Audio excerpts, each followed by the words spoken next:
کمال به کړی والله په ساده توپ کې ویډیو کړی دا څنګه دا الله کله چې جنازې کنه نو خلک आवाज وکي خدای مو بخا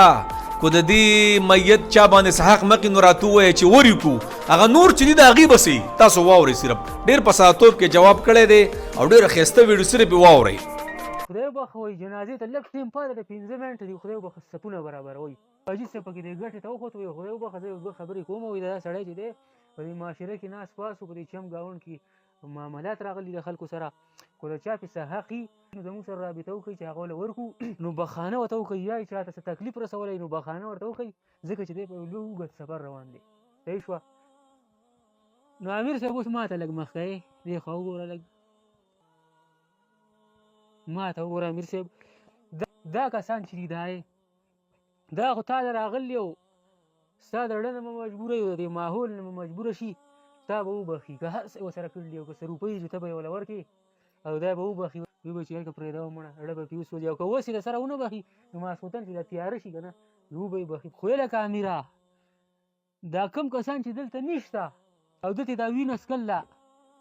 او پیسې دې وهلې او دوکې ورسره کړي او چې څه قسمه بد دي هغه د انسانانو سره کړي دي نو هغه خلکو ته به څوک وایي چې راشه هغه اوس نن مړ دی راشه بخانه ورته وکړم هغه ته پته شته دا ده چې په میله کې لرې خوړل دی مثال په طور او دا هغه سړي نه پټ شوی دی روپۍ نه دي ورکړي هغه ته پته شته چې هغه نن په جنازې په کټ کې پروت دی راشه زه ورته بخانه وکړم هغه سړي ته پته شته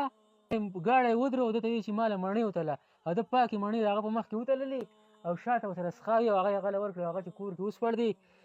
نو ډیران ته یې ګزارې کړي هغه سړي ته پته شته چې سړی نن په کټ کې پروت دی د بخانې ضرورت دی ورته دی چې ډاکټر و او د غریبانانو نه وینې څکلې او د کمیشن دپاره به چې 1000 روپۍ به لګېدې نو ده به د 8000 روپو دوۍ لیکله هغه خلکو ته هغه عاجزه هغه غریبانانو ته پته شته چې هغه نن په دې کټ کې پروت دی او بخښلې غواړي